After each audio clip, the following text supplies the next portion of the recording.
Earth 2020. Society is in ruins, and a virus runs rampant among the world's humble citizens. They are lost. In these dark times, three wayward nerds cross paths at the House of India and realize they are destined to be friends. And so they did. This is their story. The story of the Side Quest.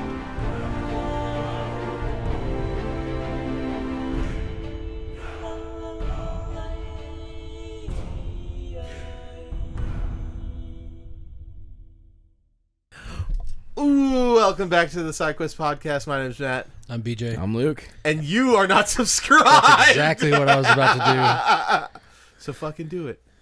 I'll be sorry. I'll ask a little gentleman. We would love it if you subscribed. It'd be Fucking so pussy. great. No, BJ. First 10 minutes or whatever the fuck.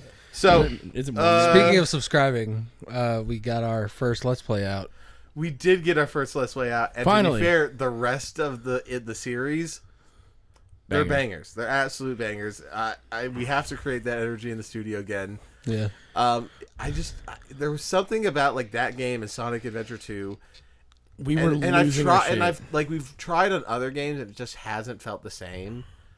But those are incredible. You know, we could maybe release like the first like hour of our Neon White playthrough, but that one I didn't talk at all because I was locked in. Yeah, it was just me and you were completely locked in. Yeah, but maybe a little bit of it as just like, hey, we played this because it's so easy to upload. I created a little title page. You know how Oni Plays just does like a thing that says Oni Plays, and then it's a little soundbite. I did the same thing for us, and BJ liked it. It takes a little bit of our end credits snippet, the rap knishes, or yeah, a little bit of that soundbite. The cover. And By Oma. yeah, by Oma. That, you know, Shout out to them. yeah, we love them, and they let us use their little stuff for our outro. And so, yeah, made that. Maybe we can add that in. But yeah, the Metal Gear Rising Revengeance, stellar Let's Play. So We edited. edited. We watched it we edited the first 3 episodes, and we all watched it together. And because then we we were, cutting enjoyed out- watching yeah. it so much, which is so interesting.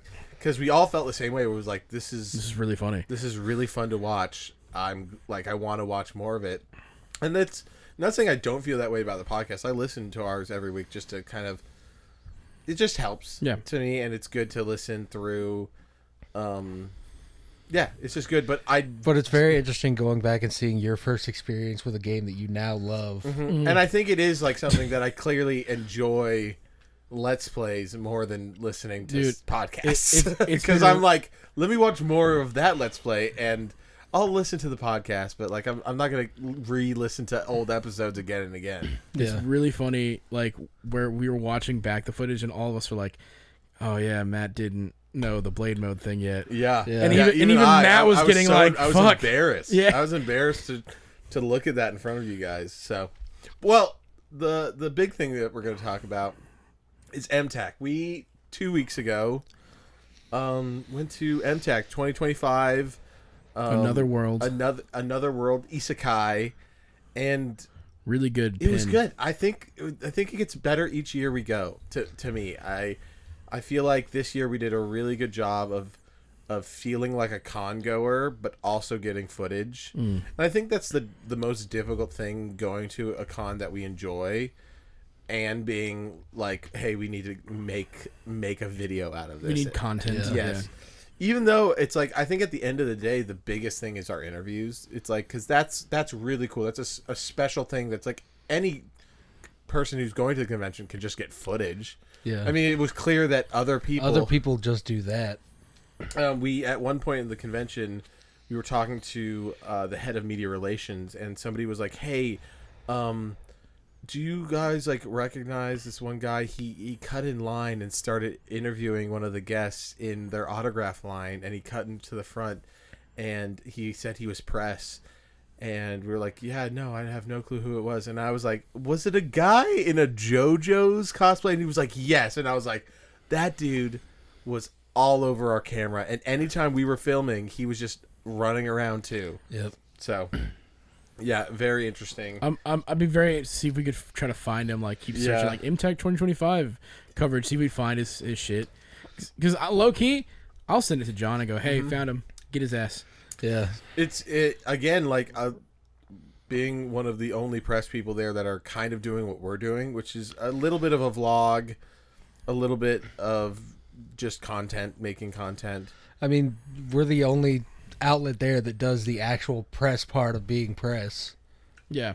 And it's clear that we're John's favorites, even though I never know how John feels about me or us in the moment. That's just because John is socially awkward. But Yeah. then you get those emails. But then I get you the guys emails. have been a joy to work with. Before, like, on the 14th, so it was on the 18th, right? Is the first day of MTAC. On the 14th, I got an email that said, "Hey Matt, like 2 of the people in their contracts, they stipulate that they can only have 2 outlets during the interview, and I wanted to give you first dibs."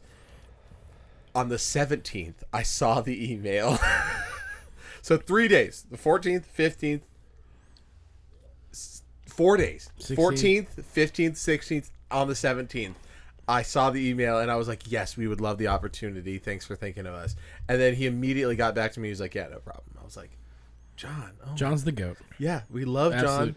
We didn't get to see much of Basil. Yeah, but we saw him a little. He showed up a little bit. we got to see him. Yeah, we in got to his- shoot the shit with him. got talk to about nerd out a little bit. And then Xenoblade. saw him at his Final Fantasy 14 panel with his wife. Yeah. Go check out Awesome Cast, OSM Cast. Yeah. Great dudes. Great people. dudes. And it was good conversations. And again, being who I am, and you guys now have been around me enough, but I think it's more interesting because you've seen most of what you've seen with me is me being around my friends and people I'm familiar with. But you get to see a weird part of me or a different part of me when I'm around people that I'm not well acquainted with. And so you saw that, like, while we're all sitting there in the room and everyone's kind of on their phone, and I'm just like, hey, so John, like, what have you been playing lately? Yeah. Like, I'm just trying to, like, fill the void because I don't know. It's like, Well, it's funny because everybody else is super okay with just like yeah, I'm and not I'm just talking. like, no. Matt's like, I need conversation yeah, right like, now. let's talk. Let's get to know each other. Let's form a relationship. Like, come on. I love too. I think we picked the right thing where me and BJ are there to kind of interject occasionally. Where Matt is absolutely the interviewer. I really wish you were in the interview with Lauren Landa because Dude. that one kicked off. I thought the Rico Fajardo one was going to be like, after doing that one, I thought this is exactly how a perfect interview should feel. The vibes were there, and then all of a sudden, because Lauren Landa, so we interviewed Rico Fajardo, Robert McCullum, Lauren Landa, Alexis Tipton, and Natalie Van Sistine. Did I name them all? Yeah, that was 5. Yeah, so all of those people were there. Check them out. I mean, we'll go through of who they play and what, but so Rico Fajardo was our first interview. That one just felt like a podcast. Like we Yeah, were so we shooting the shit. immediately started Yeah. shooting the shit, and then he was like, "Are we recording? Or should we be doing it?" And we were like, "Nah, dude, let's just keep talking." And then John was like, "Yeah, here, I'll set up the interview." And he was just such high energy. So the bigger role that Just a he chill plays dude. was Mirio Mirio in My Hero. I did tell him the story about how Matt and Carmen fucking hated me. Yeah, but he didn't. He was like, he didn't understand at first, like, why that caused the divide. And they were like, "Oh yeah, because," and you had to be like, "Yeah, because they were like devastated that they were gonna watch people, like, their favorite people die," and then Mirio saves the day. Yeah, and he was like, "Oh yeah, totally." No, that was cool. We like shooting the shit with him about games too. Like it was one thing when we were finished. And he brought up Blade Runner. Yeah. Unprompted. And I was like, So we all like looked at each other like, dude, that was we didn't talk about this, so I'm glad we're talking about it. Yeah. But constantly throughout all the interviews, we would do this thing where we'd look at each other and we go, because it would always be like, "Fuck yeah, we're in." Type shit. Yeah. "Oh my gosh!" I would look to BJ because he was right across, and then I'd look to Luke, and I'd just do this like, Well, he'd look at BJ and then like this to me. He'd be like, "Yeah, Yeah. It's just a quick like, yeah. Oh my gosh, we did that like 10 times throughout the whole day. So this was all on Sunday, but that was great. The second one almost took the life out of me because that was the Robert McCullum one, and I did all this research on all these people, and then on Wikipedia it's like, yeah, he was an English teacher in Texas, and I was like, hey, do you ever miss teaching? And he's like, I get this asked all the time. I was never an English teacher. I don't know who put that, and I was like, fuck, let me just scratch out 9 of our questions. I because was I'm like, if insecure I had now. a gun, I'd kill myself right now. Oh my god! At least it wasn't like him going, what? Yeah. No, and he was But he's like, hey, dude, that happens. everyone asked me Yeah. this, and I'm like, oh my gosh. But it still was embarrassing. Yeah. So then every time in between all the interviews, I had about like 40 minutes, and I just was like, I have to double check every single. You saw me with the pen, just like rewriting. No, stuff. the one that got me was when she was like, "Oh, you can't talk." Well, was it was it Natalie or which one was it? Yeah, it was Natalie Van And Sistine. she's the voice actor for Stars and Stripes. But she said you can't talk about the strike. And hold on, and your forger. Your forger. And she was like, hey, is there anything that like you don't want to talk about? And she said, yeah, I don't want to talk about the strike. I heard I don't want to talk about Stripe. And I was like, oh, she doesn't want to talk about Stars and Stripes. So I saw Matt go through the questions and mark shit off, and I was like, what is he doing? Yeah, and so Yeah. I X'd one, and then I showed her the rest, and she read them, and like she was like, oh, that's great. And she liked a couple of them, and I was like, tight. So we went through, and I didn't ask about Stars and Stripes because I was like, I guess she doesn't want to know about no question about Stars and Stripes. She's not a My Hero fan, Yeah. actually. And but The lady that voices Suyu is I absolutely do not. think Really? Huge bitch. Oh wow. I do think, which is something I kind of guess this is my goal for interviews, is to ask something that they've never been asked before. Yeah. And that definitely happened with the last question for Natalie, which was her dogs are all over Instagram, and I was like, I gotta ask about her dog. Yeah, that was a great And question, and we I got asked, a great like, hey, answer to it. Has like you ever gotten any? And her dog's name's Rika or Nico. For Nikoni, which she makes quite apparent on her Instagram, and so I asked, like, did you get any inspiration from your dog, or has he made a cameo in anything? She was like, oddly enough, yes, there was this one show where they needed some dog voices where I was ADing helping direct, and yeah, I got my 2 dogs In her booth at her home yeah to make noises. and I was like, yes, that is such a good question with such a good answer that's probably never been in an interview. Yeah. And I mean, she's probably told that, but like having an interview is very fun. So that was great. But yeah, the Lauren Lando one, or sorry, Alexis Tipton. Alexis Tipton was. You weren't here for that one because you'd stepped out. yeah, because my work was like, hey, call us. It's kind of an emergency. And then so. Dude, the Alexis Tipton one, it was really funny because I felt like a third wheel because I was like, oh, the Matt was killing it with that interview, and I'm over here just like. I didn't look at John, but like it literally felt like me and John were just watching it was two really people good. like John really got in connect. like one question, and then I had the rest, and then he did his last question, and then I helped her with her last question. Yeah. But like I asked about, like I was like, hey, you mentioned in an interview like 7 years ago that you really liked Easter. Can you tell me more about it? And she was like, yeah, we had this like 2 acres, and I was like, oh, that's like awesome. Yeah, my family was always the hosting family. And now that she lives in LA, I was like, yeah, my mom was, lives in Pasadena. Thankfully the fires didn't get, and she was like, oh, that's great. And so it was like, I was finding ways to connect. It literally was like a legitimate like podcast conversation. Yeah. But the difference was like, again, like if you were there, you and me would have just been like, do we just leave? Like, what? Yeah. Like, are we? And then I asked, it was just, that one felt, again, that was the most surprising one that felt so good. And then at the end, John asked, hey, because our theme is isekai, is there a world that you would like to live in? And she was talking about this campaign, This, like tabletop campaign that she's been playing for over a year. And the thing is, after having just played D&D like 2 nights before, which we'll talk about, but I said, probably that world that you've been in D&D because you're actively pretending to live in that world. Yeah, you know what you would do. like the hard part is like voice acting. You're not pretending to live in the world. You're reading lines, and that's that. Maybe a book, but she never talked. She didn't talk about that. She liked reading books. Mm-hmm. Natalie Van Sistine, she was like, yeah, I love reading books, and that's one of the worlds I would love to be in. And I was like, that makes sense, because you're reading and you're imagining being in that scenario.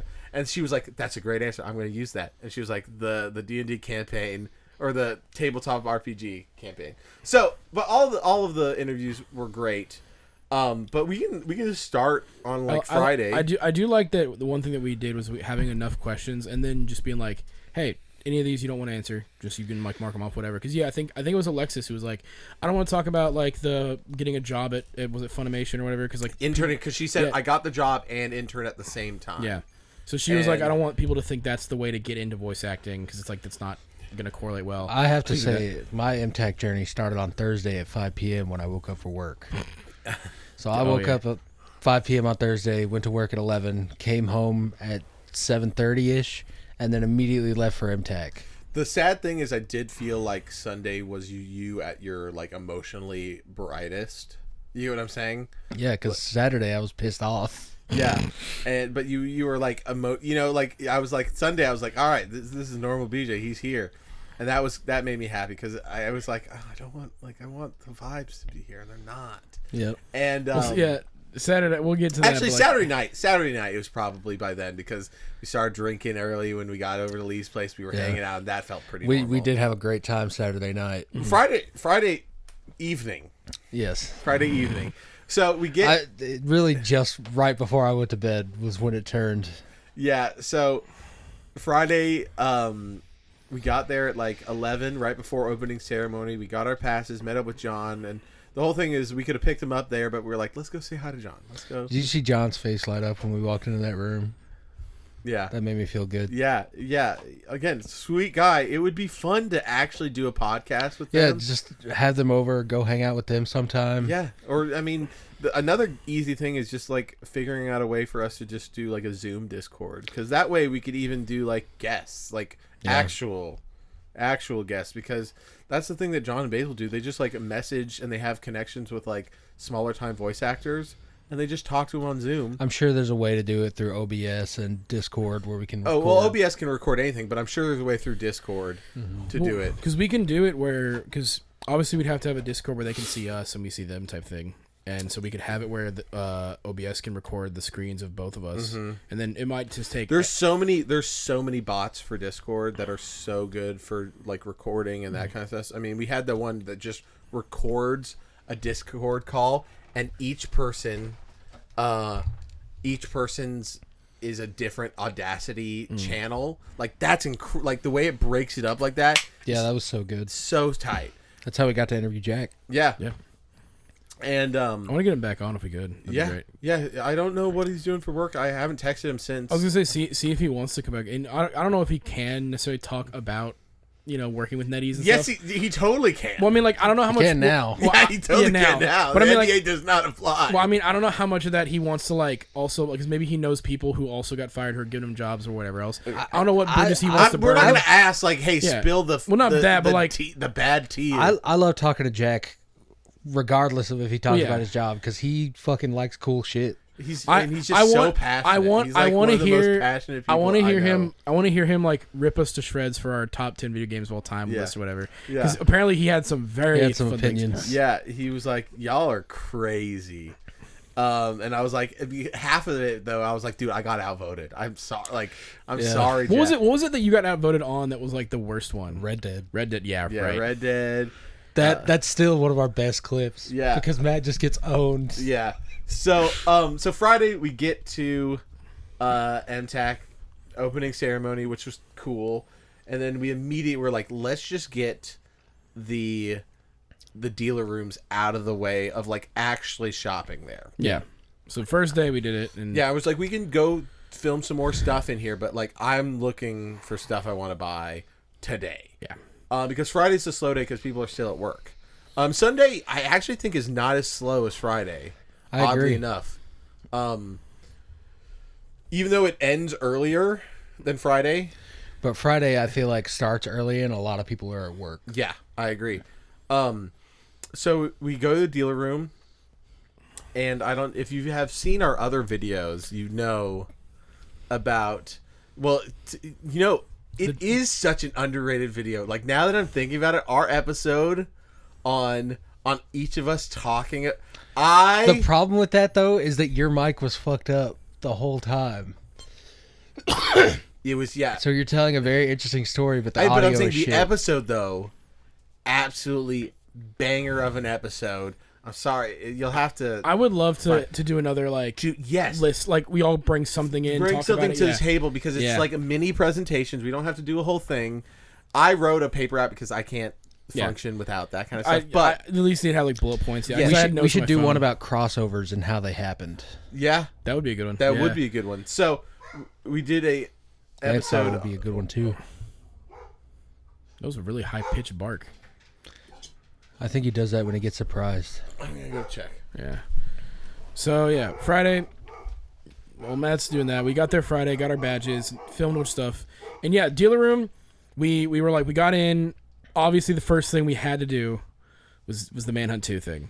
Yeah, So- which we've done Every year. every time that Yeah. we've gone to MTAC. So And I think they may have seen the video by this point maybe because there's no other reason that would have been there. other than just like they had it, but like at that point, it's like, what are the odds? Yeah, but like, what Wii games are you gonna bring that aren't just like Nintendo staples? And then you see Manhunt 2 on Yeah. the Wii. Yeah, we actually found it this year. So the trilogy's complete. Yep. Now we got to find a new game to just like search for. Well, next year I'm gonna try to actually buy it because I like what happened this year was like I'm not buying fucking anything. Switch 2's finna come out. Yeah. I need to save as much as possible. Yeah, I mean, and it was $40, which we could probably find it cheaper on eBay. realistically, It's yeah. $20 on eBay. Yeah. Tops complete. We'll talk about that too after MTAC, the Switch 2 thing. Yeah, that. Yeah, so we found Manhunt 2. I did not buy swords this time. We didn't film it. I was gonna be sad, like filming that funny bit with Matt. I thought we were gonna be filming a lot more at Lee's house. Yeah, but honestly, the vibes were better. We were just hanging. It was way more chill, so I was kind of happy we didn't pull out the camera. I mean, it's kind of my fault, but I should have at least set it up in the corner for the Call of Cthulhu one shot that we did. I feel like if there was a camera, some of us might have been like, oh, "What do I do?" You know what I mean? Yeah, maybe. Even if you were like, "Hey, don't worry about this. This is literally just B-roll footage." Because I don't know if Kyle is very comfortable being on camera. That's what I'm saying. Is like I feel like if you would have put a camera on and be like, "Hey guys, don't worry about this. We're not gonna deal with your audio. We just need footage." And I feel like even then people might have been like, I did get a lot of footage of the boys bowling. Yeah, so that'll be at least fun to put there. But yeah, so we got there. Manhunt 2 was there. Besides the Neon Genesis poster, which is back there, we didn't buy much from the dealer room, I don't think, because me and Matt got most of our shit from that artist. Yeah. It was the internet utility guy. All right. Do you, Matt? Do you remember the artist's name that we bought our stuff from? No, but I can find it. Yeah, I was gonna say if we can, want to shout him out because that stuff is really good. Yeah, and that did the charcoal. Like the charcoal stuff. Yeah. Yeah, because you bought the mouse pad and did you buy? I bought a New Vegas poster. That's right. And I did buy something with the deal room. I did buy the Devil May Cry vinyl. The Yeah. vinyl. Because I was flipping through all these vinyls and I was like, Luke, look. And he goes, why the fuck did you show me that? Now I'm going to have to buy it. Yeah, and he's like, I wasn't going to buy anything. And he says, I wasn't going to buy swords. I didn't. Yeah. I was fully ready to buy swords. They just didn't bring any of the Xenoblade ones this year. They didn't really have much. Like, I think they had, like, besides, like, the solo leveling daggers, which was like, oh, that'd be cool. They had a bunch of Destiny guns. and busters. Yeah, the Buster Sword, it wasn't, I mean, I could have repainted it, but it was like, that was the only one that I was, like, tempted to buy. But But it was also, like, too small. Yeah, well, there was one we saw that was bigger, right? Was there two? Yeah, but no matter what, the Buster Sword needs to be as tall at least as Cloud. Yeah, because I agree. When he's walking Because through, Because the rest of the models are, like, 1-for-1. And then you go to the Buster Sword and you're like, okay, well, that's a smaller because version the of it. Buster Sword, if it wasn't at an angle on his back, the tip would drag the ground. yeah, to be 100%. fair. Yeah, so there wasn't really anything there I wanted. I got the Devil May Cry vinyl, and then I bought a mouse pad with all the Baldur's Gate characters, and then a New Vegas poster from this guy who does the charcoal stuff. We'll figure out his stuff and put it in here. But Matt got some stuff from him too. But so speaking of that episode we did, we talked about. I brought to the table the huge story of Manhunt 2 on the Wii and the controversy that unfolded all across the world because of that. And so for the past 2 years, we've gone Past 3 now. Past 3 years, we've been on a search for a physical Manhunt 2 on the Wii. Mm-hmm. And we were like, as we got in, BJ was like, we're going to do the man. I was like, yes, I was already planning on doing the man, you know what it is, Manhunt 2 on the Wii. And we found it. It's like I was telling Luke, I think they must have seen the videos by this point, and they were like, just bring a fucking copy. Yeah, and then we don't buy it. Yeah. But, like, it was like I was telling Luke, I was like, I knew going into it that I wasn't able to buy anything because of Switch 2 pre-orders coming out soon. Yeah. No, and again, buying it on eBay is going to be cheaper. Yeah, way 100%. cheaper. We got to find a new game. I would be fine just buying Manhunt 2 on the cover, putting it on there, and then getting the ROM on your Wii. Absolutely. That'd be so easy. We paid $10 for a cover that looks good. Put it on the shelf. Yeah. But we could just get, like, it's $20 for a complete in-box copy. Just put that shit in a shadow box. Yeah. Right there next to the S, like right there, just like. Yeah. So we found it. We found Manhunt 2 on the Wii, which was awesome. The trilogy was is my complete. reaction for that good enough? It was great. We're gonna definitely make a video. We'll get to your better reactions later. I also have some other things that I thought would be really funny edits. So during I guess I can talk about it now. Well, no, I'll wait. I bought from the charcoal guy because I was like, hey, I'm gonna come back later to buy. We're just going around the dealer room, and I didn't want to have to go out to the truck. And then later that day, I went back and I bought a portrait of Guts, a portrait of Geralt, and a portrait of Titus. And I was a little disappointed that you didn't get Griffith. Why would I want him? Because it's like a 1-2 punch of Guts and Griffith. I'll just go on his website and order it. Fair enough. But it was like the 3 for this much, and I was like, okay, yeah, it's like literally like Matt's like biggest like nerd things he enjoys now is like you have Witcher 3, which is like his best RPG. You've got fucking Warhammer, which is his newest obsession. Yeah, and the thing with Artist Alley, I feel like is it doesn't really become worth it until you buy a lot of shit. I agree, but he didn't have a price for 4. It was just you got a deal for buying 3. Yeah. And I was like, all right, well, here's the 3 I'm gonna pick. Even though I do think, but here's the other problem: is the Sephiroth that he made was also beautiful. And this is totally me, maybe I can email him for like something. But the Guts and Griffith are both facing the same direction, and that was the biggest thing. Yeah, you just need them flipped. I just need one of them flipped. One of them flipped, and then that's it. That's an easy 2-piece because they're both looking the same. No, I can't hang them next to each other now. Yeah, to me that's so infuriating. Could you see doing like a piece where it's like you have Guts and Griffith and like they're looking at each other, then have like the Casca in the middle. I was gonna say just do a fucking sword. No, but no. No, yes, I totally. You could have him make a Bahamut and put that in the middle, or Zod. Yeah, no. Don't you dare. Casca in the middle would be vile. Vile, but not as vile as something else we saw. That me and Luke saw. Yeah, bitch, us. I saw a little bit of. Anyways, yeah, we'll get. So I bought those, and I was very happy. And after framing them, because I bought frames like a couple days ago, and they finally came in, trying to figure out where to put them. But they'll look really good as 3, as just the heroes. So that was great, and then we filmed some other stuff from the other hotel. Is that when we ordered DoorDash? That was Saturday.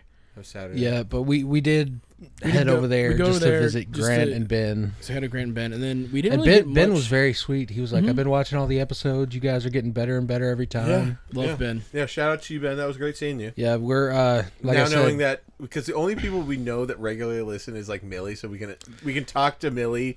Now, Ben, now we can talk shit and Will directly to the camera. Hi guys, but. Now it's fun like knowing other people. Did I ever tell you the story? I walked into this like the secondhand game store in Columbia one time, and Ben just happened to be working. Was it there. Game Exchange? Yes, and Ben was there just working, and I didn't know that he worked there. And I walked in, and he goes, "Is that BJ from the Side Quest podcast?" And I went, "Yeah." What a sweet guy.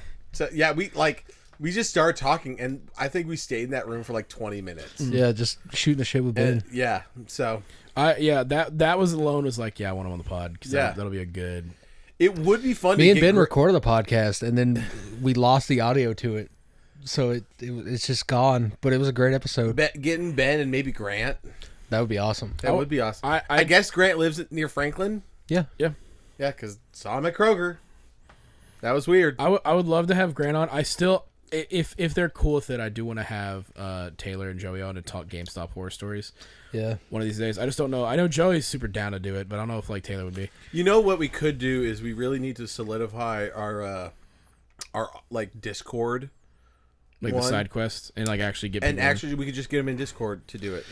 Taylor would be a lot more comfortable on Discord for sure. Yeah, Yeah, I'd be down. That'd be super fun.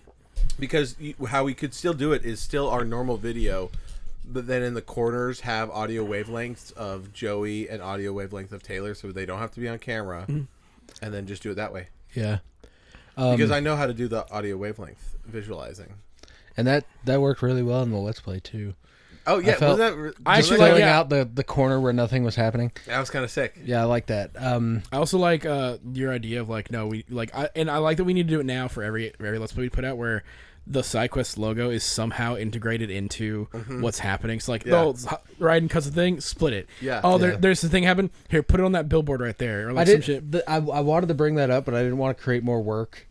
So I was like, maybe it would be cool, but I think it looks really nice. Wait, you're saying you didn't want For to the- recommend the splitting it? Yeah, the But, thumbnail. but that was easy. You're not making me Photoshop. You're just making me split the text in half, and that would. I could do that. think for some Again, anything in Illustrator, which is so the difference to people between Illustrator and Photoshop. Illustrator deals in vectors. Everything is math. Everything is a grid. Everything is like in Battleship where you have B2. 9 Inch Nails starts playing. Yeah. Everything is a grid, so everything is scalable. There's no pixelation because it's just like everything's multiplied by 2. The math is multiplied by 2 to double the size. So it's very easy and intuitive that way. Curves are just math equations. Photoshop deals with pixels, and it's awful, and there's masks, and it's to me. Speaking of formatting, I just have to throw this in here real quick. Yeah, go I for started it. my presentation yesterday. He did. I was so happy. I literally didn't hang out with him because I was like, I'm gonna let him cook. I made 8 slides, and then I got to Snake Eater. Yeah. And I'm on slide number 10, and I'm still on Virtuous Mission. Dude. Which is the first mission of the fucking game. dude, this is gonna be a fucking. It's great gonna be great. podcast. But I was like, I'm not. I said, hey, let's watch a show that we've been watching. We'll get to after this. But I was like, wait, I want to watch this with you, but I'm not gonna disturb you. So I sat on the couch and I just watched some reels and I let him do his thing because I wanted him. I want him to keep doing it because it was Because Matt got home, and I immediately logged out, and I was like, oh, Matt's probably going to want to use his computer. Let me get up. And then Matt was like, no, go do the thing. I'm chilling. Yeah, I was so chilling. To be fair, it made me really happy and really excited. So if you have any more free time, I've keep got doing about it. I I've got would about be 4. happy. I can again. That's why I've been playing half of the time of Metal Gear Solid 5 on my Steam Deck and half on my computer. So I can just do it on my Steam Deck whenever you want to use the computer. So yeah, I'm about 4 slides into the Kingdom Hearts thing. tight. Which so far I think I'm for some of these like because Kingdom Hearts 1 is very easy to talk about because it's just a JRPG. So that I one's did easy. see when I got back onto my computer, I did see the slide that said Snake Eater, and I was like, "This looks good." Yeah, this looks good. It has when I get to a new game, I always want to insert that Yoji Shinkawa art because that is like one of the yes. cornerstones of Metal Gear. has Google Slides. I mean, Google Slides is pretty intuitive.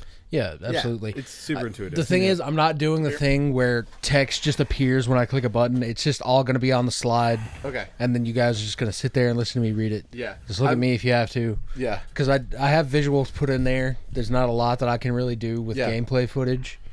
But I'm going to do my best at explaining mechanics and the crazy shit that happens. Metal Gear 4 Again, even if you didn't do that, like again, I'm so excited. I think those are to me because here's the thing, and I'm sorry, viewers, but this podcast is not about you. It is 100% It is for us. 100% about us. We started this because we wanted to fucking do it. We And didn't so want people to listen. I want this for me. I don't care if it gets 2 views. I want this for me because I'm into Metal Gear. The Metal Gear 4 one is gonna be really funny. Yeah, but that's the one where it's going to be the easiest to ride, I think, because I don't have to incorporate gameplay mechanics into the actual telling of the story. What gameplay? Yeah. With like 9 hours. Yeah. I'll definitely put a thing in there that's like Metal Gear Solid 4, the thing that Metal Gear Solid 4 guns are from, because I say that all the time. But MTAC. Yeah, no. Friday. So at some point, we kind of just said there's not really much going on Friday. Yeah, there weren't not a lot of many people panels. here. Yeah, and that is the one issue I had is I felt like last year there were more panels that felt interesting On Friday than this year. This year I was like, I'm down to go to a panel. But none of them felt it. Nothing was very interesting. I It think was all the very only one that we niche. like had, I think, even remote interest was that I remember was like, oh, that Mario Party thing would be kind of cool, but like we didn't want to wait till like what was it 5? Yeah. It was at 5. Yeah, and so we were like, nah. No.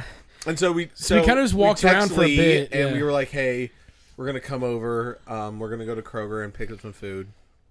And he was like, hey, I'm actually bowling with the boys. We're like, sick, yeah. we're pulling up. Tight. So we went to Burger King. Now it's all coming to me. We went to Burger King.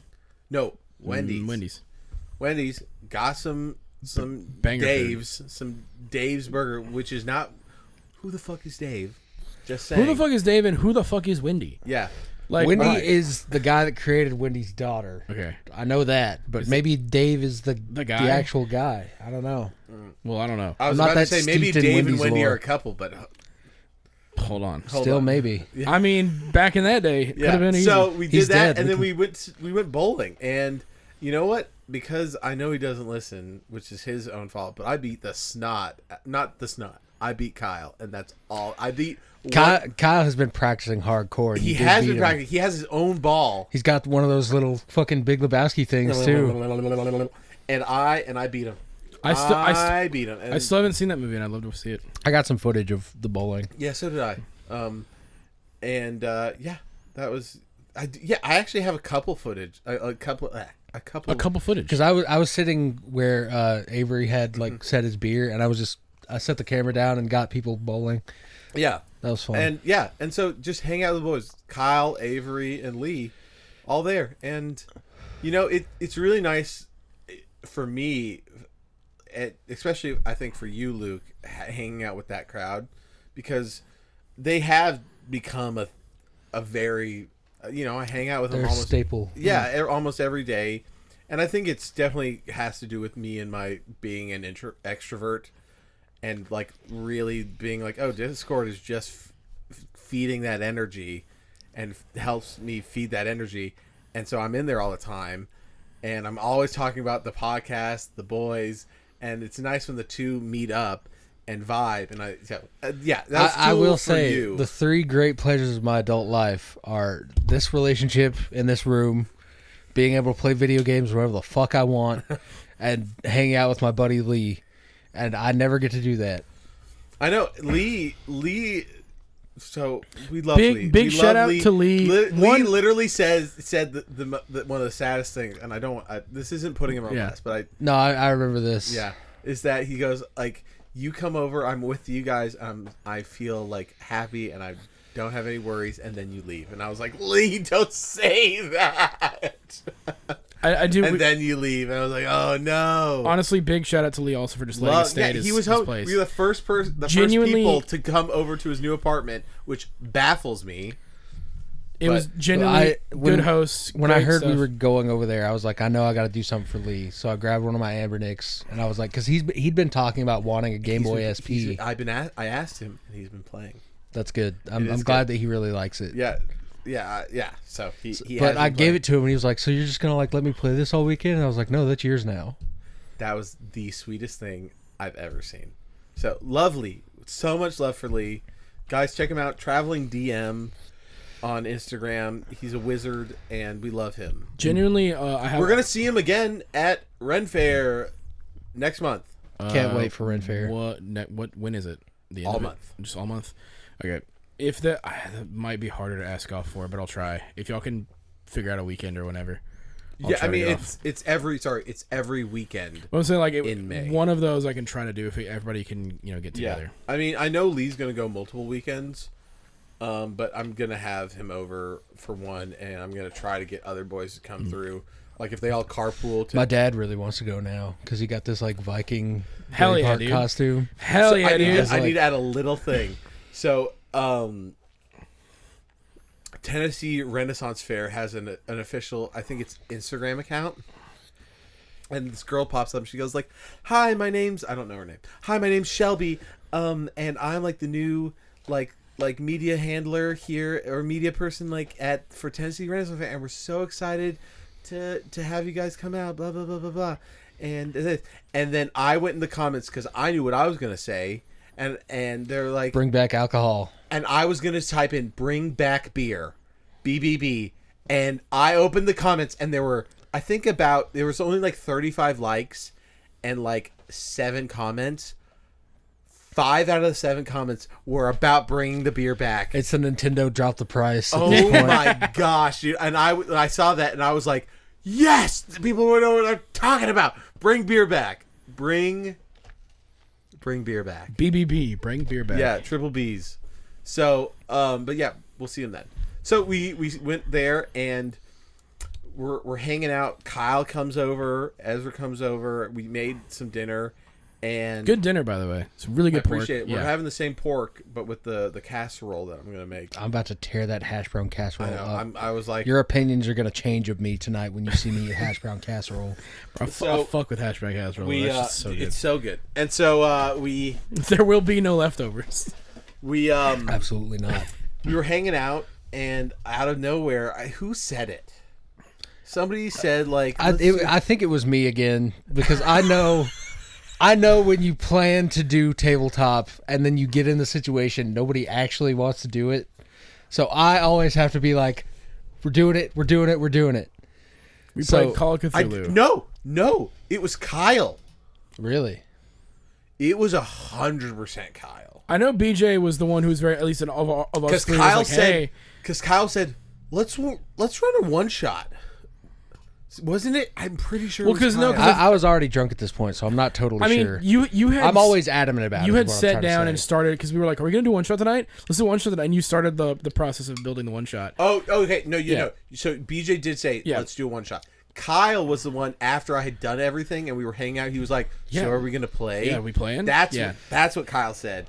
And I did with the help of ChatGPT. I literally wrote in like 7 ideas into ChatGPT where I was like, I want this to be I want the setting here. I want the time period. I said, want this. Here's setting here, time period, which was 1. I want the bad guy. I said I don't care what the name was. I just said the bad guy. He's revealing a new form of technology. Give me some ideas, and then I wrote a couple more things about it. But yes, I said radio. I wanted something to do with frequency, and then I was like, go. There was one point where you accidentally said Dr. Abernathy, and the Doom theme just started playing in my head. I had to come up with names, and I was like, because the best thing about our Call of Cthulhu campaign is I actually prepared so many names. I literally have a list of names to use that I was like, okay, I can just pull from a list of names. Here, I was like, oh no, I have no names. I didn't prepare a single name for Cyberpunk, but I think in the end, it all kind of worked out. Yeah. So we played Call of Cthulhu, and I mean, you guys liked it. It was I rad enjoyed as fuck, it. Yeah, it was tight. The hard part is I had to rush it because I was like, this is a one shot. This is a one shot. But nobody died. We could bring those characters back. 100% we could. But I was like, I have to push the agenda here. And so everything, like, because you guys decided to go in the sewers. If you didn't, you wouldn't have encountered the assistant, which I did lay the little Scooby snacks of, is that he's been missing. Yeah, he's been missing, like, clearly sketchy. Yeah, he's been missing since, like, yeah. And I was like, if they just go straight to the radio tower, they'll go straight to the radio tower. They'll probably, like, have to deal with both the assistant and you would have beaten Dr. Abernathy to the radio tower, and he would have stuff would have happened. But this way, you met the assistant, went through the tunnels. Got a gun. Yeah, got a gun. me, Lee, and Ezra just killed that guy to death immediately. He didn't even get an attack off. Yeah, that was tight. Me and Kyle were like, "Fuck no, I'm not going in that sewer. That's scary as shit." And we were just you're like, you guys were hear like Terminator sprinting down the sewers after him. That was fun. That was very fun to do. I love the what is crazy is I mean it really just has to do with the block of like worrying about what's good and like kind of stuff with just pure creative like creation, where it's like, that's why I was like, I need to get not sober for in the beginning of this, so you just don't worry about it. So don't worry about it. I don't think, and I just start spitballing, which I would say I'm not trying to brag at all, but it definitely feels like something I'm good at. I mean, also an aspect of writing a campaign that you don't really feel until you're in the moment is that, like, even when you have dull moments, you have those thoughts where it's like, oh, this maybe they won't like this or it won't be good, but that all gets filled in by the characters role playing together. It's true, but it's like, as I said, like it definitely feels like something after how good our cabin campaign was, that I was like, maybe this is something I'm actually decent at and that I could do. But there's such a block of inhibition, I guess, would be of like, are people enjoying this? Am I fucking up my words? Am I stuttering? You know, just like all that kind of stuff. And it went great. Everyone loved it. I would love to do it again. But what was the other thing I was gonna say? I don't know. We did. I didn't have lunch and I've just had beers. So we did that. We had some good food and we went out once to go re-up on beer, I think. And smoke. Because Lee can't smoke in his apartment. So he's got to smoke at the Mapco. So we re-upped there. We went back, finished the tabletop. Hit the one hitter. Yeah, and we all just kind of chilled. And then after that, it was like, all right, time to leave, time to go. And Ezra, I guess, got just so tired. He was face down on the ground. What was so funny is he was like, I've been up since 4 this morning, because he opened for the breakfast restaurant on like one of their busiest, Friday, Saturday, and Sunday are the busiest days for brunch and breakfast. And then BJ was like, bitch, I've been up for over 24 hours. Yeah. And so by the time I went to bed, it was like 32. He fell asleep on the floor at first. And then he crawled into the couch where BJ was going to sleep.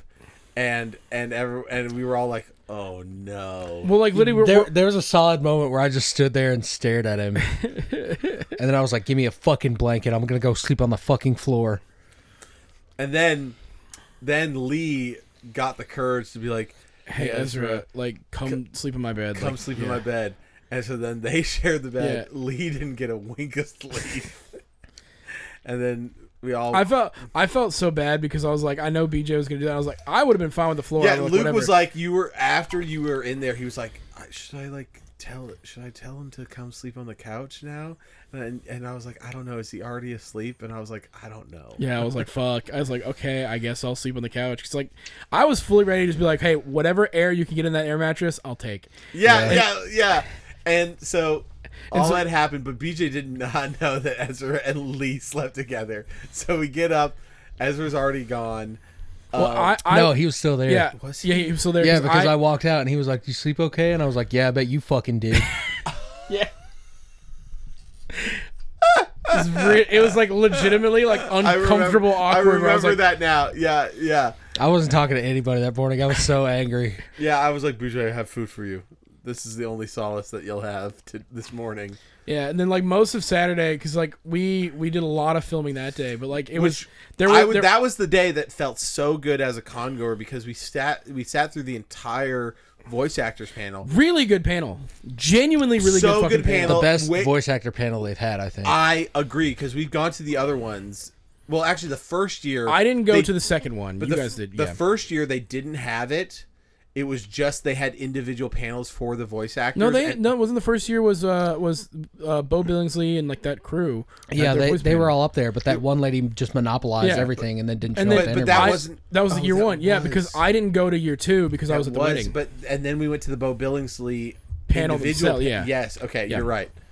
And so this year I was like filming and we were like having I was like, do you guys want to leave? And all of us were like, no, this is great. This is awesome. It helped that all of them had really good chemistry with each other. So now to get back to a point of an edit I want to make. Yeah. So they made it clear. So they opened it up to questions. and they were like, Hey, before don't we do ask- questions, The only question we ask that you don't ask is, how do you get into voice acting? how do you get a voice? They're like, please be specific. And then they give the mic to the first guy, and he goes, so how do you get into voice acting? Immediately. No, and then, no. Then he that went, is well, no, got to be an edit yeah. No, it was like you got to put like the like bum bum bum like right after that. Mm-hmm. No, but like he said that, and he goes, I mean, and then reworded it. He goes, what are the first steps? Yeah, what are the first all of steps? them were like, read this book, go to this webpage. That's it. Like there's so much. Like, they literally did the more fair version of Google it. Yeah. It was. They were much more fair than that. But To be fair, they gave a lot of really good advice. But it's to also citizens, too. one of the things I really liked about that panel was how much they all vibed with each other. Yeah. Because they all have worked with each other. The chemistry there was great. I mean, essentially, they all have worked on Attack on Titan. Attack on and Titan, My My Hero. Hero. My Hero's the bigger connector. There's a lot of Attack on Titan stuff they were talking there's about, yeah. 3 Attack on Titan people. Well, I think a couple others were just random characters, a couple Yes, here and that's there, but true. there was 3 like named characters on that panel. Yeah. Yes. So that was. I love Yeah. this. I love the story where she was like, "Yeah, well, the first time I played Annie, like I was sick, and so I was like, I don't want to be here. Like, I want to push it back further." Then like, so I came in. It was a later episode. Where Annie comes back. Annie comes back back. because she hadn't been in the show pretty much since like season 2, I think. And then Yeah. she gets in there after being sick and delaying the session, and it's And like, it was- All right, you need to Annie's cough." coughing and very sick. Yeah, and you're like, yeah. That one, I wish that interview was able to last longer, but she was like, she came in on Sunday to the interview, and she's like, I have to leave in like an hour. an hour Yeah. to the airport. Yeah. And we were so like- we're like, Yeah, we like were rushing that completely one. and fair. so I was like, I'm not going to ask any of these questions. The but Rico interview is so good, though. I wish So we good. could just like DM him on Instagram and be like, "Hey, come on the podcast." Let's do it tonight. Yeah, honestly, just let's try Let me it. get a couple more drinks in me, and I'll do it. Yeah. Yeah. You want to hear my fantasies? Yeah, Maybe. You do. Yeah, you do. My fantasies DJ are does. is in that interview being like, hey, we're gonna do a little tabletop RPG later. Do you want to like? You want to come play with us? Yeah. That's like a dream. And then, because then they might be like, we don't have to say like, oh, it's at like my friend's house. We could be like, yeah, well, it'll just be here at the hotel in the same room. Have Lee bring all of his shit over. Literally, I'd leave from the interview to go to Lee's house, pack up my truck with all of Lee's DMing stuff, and be like, all right, Lee, here's your chance. Yeah. Here's your chance. Traveling DM is back. Traveling DM is this is it. We're gonna play. And then, Rico would be like, let's get all my other friends to come play. Just get an entire giant voice actor. all the voice actors. Yeah. That'd be wild. That was a thing that crossed my mind. I'm like, I don't know how. Like, here's the other thing though. A lot of these people, I know for a fact that like these voice actors, after they're done with a convention, especially in a city that they haven't been in, like they're going to Broadway. They're going to like see the sights of Nashville. see the sights of Nashville. I'm sure. So, but maybe one of these days they don't want to go do that, and they maybe want to play some. Just want to hang out with us and play Maybe you want to D&D. play tabletop RPGs with us, but who knows? Who knows? But who knows? But yeah, Saturday begins. So I'm very Ben's on angry a in the bad car. foot for BJ. Yeah, because there was a point where we like went outside to talk to Ezra and Avery, and I just immediately went and stood behind you guys. Yeah, you stood behind me, and Ezra was like, "Hey, what's up, man?" And you went and didn't answer. Yeah, Yeah, I'm a real bitch if you piss me off. yeah. And then Ezra texted. I don't think I told you this, but Ezra texted me. He was like, "Hey, is BJ okay?" And I was like, I didn't think he was perceptive enough to pick up on it.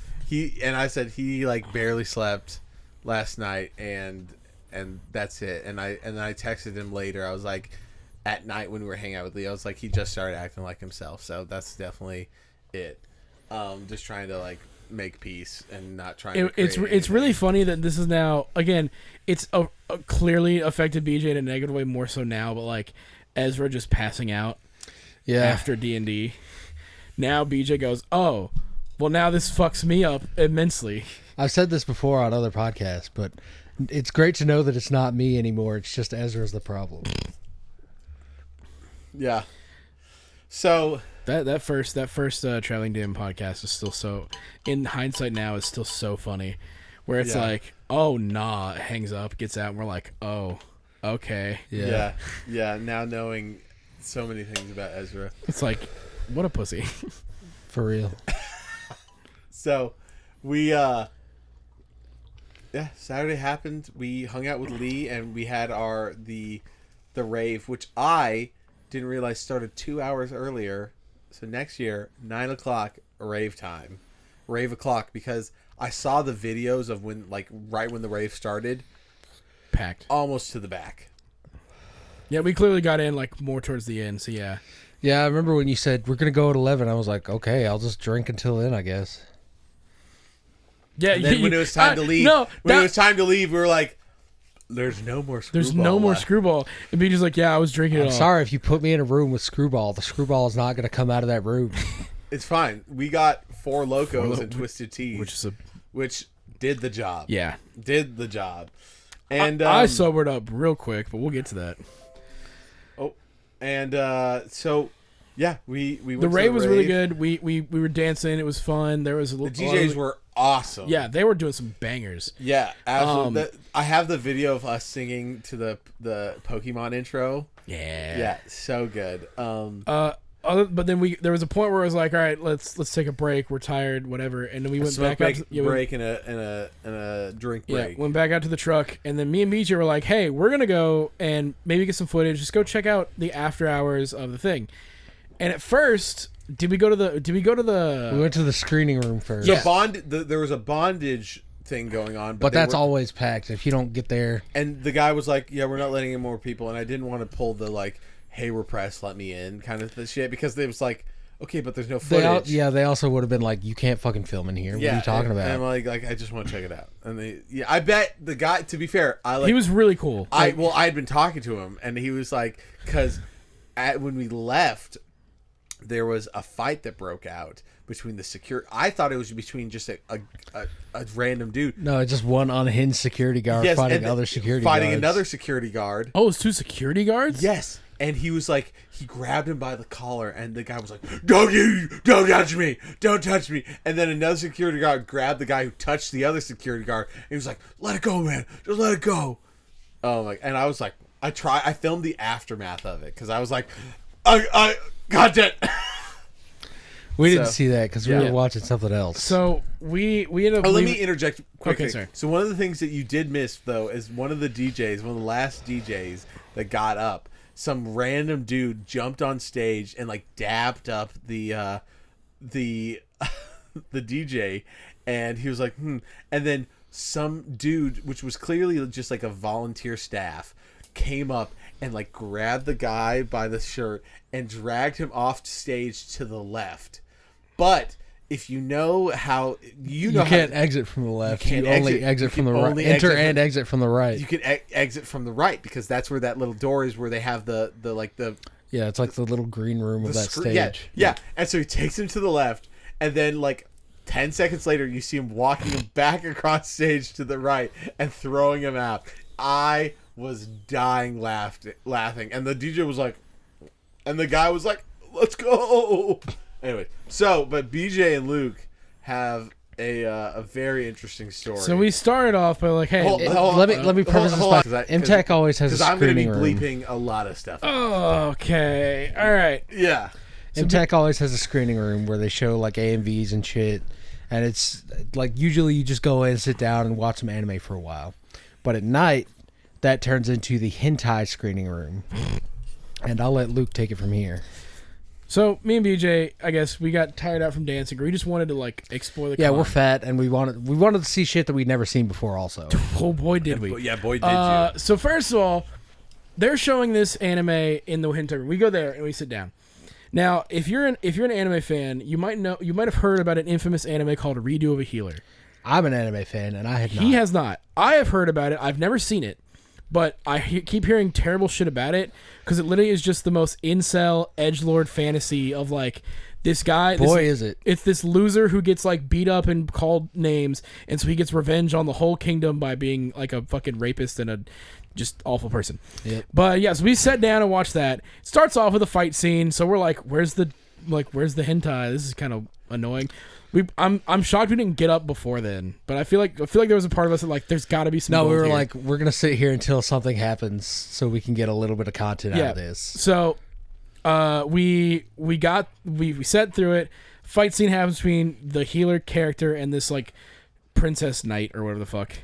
She's like a knight to the princess. Yeah, I yeah. guess. And so there goes through the whole thing, yada yada yada. He beats her. Then they wake up. They go to this like thing, and they're like, "Oh, there's actually you've been lied to. The princess is actually here the whole time." They use some like shadow clone jutsu, and they just gaslight this woman.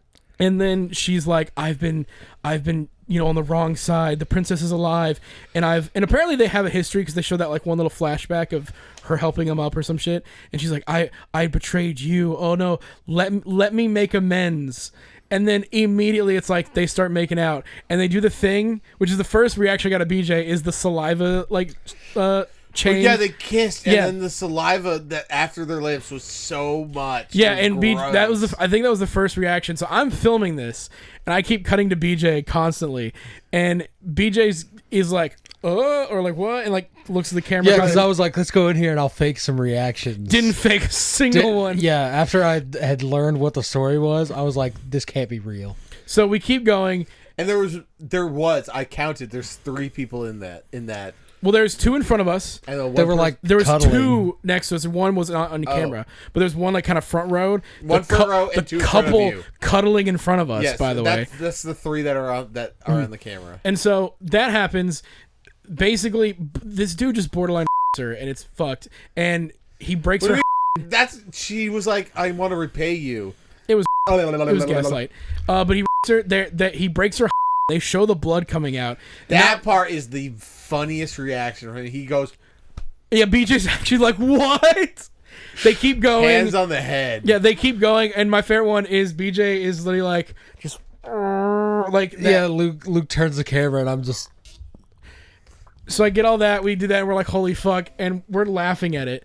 And then we leave. And BJ's like, "What I was the like, fuck?" there's no way we're gonna get anything crazier than that. Oh well, okay. We didn't get anything like footage wise. Where was the other room that you watched the other thing where that intro to Gunpla panel was the first year? So right across the hall from the dealer room. From the dealer room. Yep.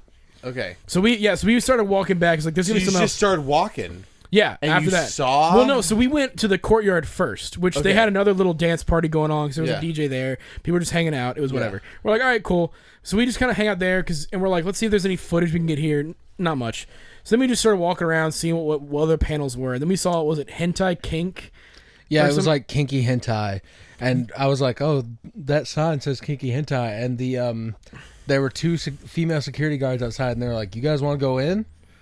And we're like, fuck it, sure. And they ID'd us because they had to, the same with the other one. And we went in there. This one was packed, but the lights were on, unlike the other room. And there was a panel. So it was 2 people hosting it. And I guess they were just like talking over it. Apparently, the story behind this... Why would you... I don't fucking know. Why would you be the front man for that? Well, that's the thing. That's the funny bit. Yeah, apparently they were trying to like dissuade their own, like, I didn't do this. Yeah, this is the position. The thing is, apparently their editor, who was supposed to be there, who edited this compilation together, got sick and was in the hospital. Right? Yeah, apparently, like our editor was here and he had to go to the hospital. But the first one that we saw when we went in there was mild and funny compared to the stuff that we'd just seen. It was some dude getting a job. Yeah, in the bathroom, this girl was like, "Oh, I'm gonna step on your dick. I bet you like that, pervert." And then he grabs her foot and starts like, "Oh," and she's like, "Ew, no, wait, ew." She's like, "Stop, actually, no." And then everybody's laughing. But then the next scene starts, and it's this like maid girl. And she's like walking through this courtyard, and then this guy comes up behind her and like pushes her face down in the dirt, puts a in her ass, and then he has a colander of worms, and he puts worms and a and then he fucks her in the ass. And then the shot was the best part. But you also said he had a bunt cake full of worms. It was it's one of those tins that you make like a bunt cake out of. It wasn't just like a bowl of worms. They specifically made a bunt cake mold full of worms for some goddamn reason. And he put a straw that was a turkey baster. A turkey straw baster thing full of worms and shoved it in her and Worms just going in, and she's freaking the fuck out the whole time, saying doubt. stop, no, and he's like, how? And it's some fat But is dude. it the anime where it's like, stop? Yeah. No. No, honestly, no. It was worse because this one was like voice cracking, like genuinely, like Yeah, because she was crying. No, yeah, it was kind of fucked up, and With a little bit of moans. Yeah, bit, but that's how it always goes. Yeah, in that is fucking how it hentai. always goes. but 'cause, yeah, the thing is that's how constantly. any hentai goes. It can be so fucked up and so unwarranted and unwanted, and you're still gonna hear something. Yeah, And- but he f***s her ass with worms and a in it, and then and there's then this, he's nuts. he nuts, and the first thing that happens is explode. It's a shot from between his legs, And explodes. explodes and drips down the screen, and then fucking worms explode and fall down, and then the pops out and falls down, And then then- his like and falls out, and you see it swanging, and me and Luke were like, "What the fuck?" But didn't everyone in the room also go? everyone- Everybody was like, "What's happening?" Like it was a genuine. And then the panelist people paused it and were like, "We need a fucking minute after that one." And everybody, and like I think it was someone to the right goes, "Were those worms?" And they're like, "Yeah, they were." And we were all like, "What the?" Like literally everybody. And then after that, me and Beach like, "We gotta go." And so then you guys went to the car, and I saw the text. I was like, "Hey, can you unlock the car?" And so I was like in the rave, like in the corner, like, "Unlock the car, unlock the car!" And it finally did. And I was like, "Hey, did it work?" And then BJ was like, "Yeah, we're in the car right now." This was me and BJ were talking about what we had seen because we're like, holy fuck, what was that? Laughing our asses off, and then also just scrolling through Instagram reels. And there were some funny ones, like BJ saw like a couple furry ones that were stupid and gay, and we saw some other ones that were funny. And then I got to the one where what was the bit? It's the two. It wasn't even. I forget what it was. It Oh, wasn't no, even about that. oh, they it added- was like it if was- you're a part of the. Well, no, it was they added autism to the LGBTQ+2. That wasn't the part that got me. No. It was it's LGBTQI2. IA2 plus. Yeah. And I went 2. I full crashed out that night. Yeah. Dude, I couldn't breathe how hard I was laughing because BJ was like screaming. I went full Tim Robinson. What is this world? Yeah. It And was so I'm like dancing, and every now and again I'm like checking my phone, and then finally the rave ended, and I was like, "All right, I'm in for some shit. Oh, I'm in for some absolute craziness." So I get to the car, they tell me all this. I'm like, "This is crazy." Luke shows me the first video, or the only video that we have, but it's from the first little room that they went in, dying laughing. And I was just like, I was hyped up at that point because I was still feeling that high energy from the rave. I'm And I kind was of like, upset we didn't get a video of the second one, but my phone ran out of storage, so I couldn't get more. and so I was like, I texted Casey, who was, Snapchat was a good idea, though. it was a good idea. So I texted Casey and I was like, "Hey, you around?" He was like, "Yeah, I just got up to the room, but like I kind of want to hang." And so he came down with Modelo. We talked for like 10 minutes, hung out in the courtyard, that's when your and high then started all to of a come sudden down. I was like, "We have to go now. We have to leave." And he was like, "Yeah, totally." So we said hi and bye to Casey, and then we got back to Lee's house, who was already asleep. I used the, he gave me the spare key and the little pass to get in the gate, and then we got in, and then all of us had an actual place to sleep. I will say it was very sweet of Lee because he had this air mattress and then like a really shitty blower that wouldn't charge. So we were on the way back. We were going somewhere on Saturday, and Matt texted Lee like, "Hey, check if that blower is gonna work." And then it absolutely didn't on the And mattress. I said, I really think I should text him to see if it works. And this was probably around like 2. Yeah. And he texted me back like an hour later, like, "Really glad you texted me this. You saved the fucking day. I went to Target and bought a new mattress with an internal blower like the one I have." Which is the way to, he like, absolutely didn't need to do that though, and that was very sweet of him. Yeah. it was, but he did tell me, he was like, "I'm glad because I want a working air mattress for if people stay over or when I go camping. And so in the long run, it was like It's a good purchase. Yeah. for it's a him. good purchase for him. But, And he said it was only like $30. So it's like he went to Target, got that, but he did get a queen because he's like, I thought full was too small, so I got a queen. All my stuff I'd put in the D&D room, and I walked in there and I was like, oh, this is he'd like moved the table and moved everything to put that mattress in there. I was like, oh, Lee. Yeah.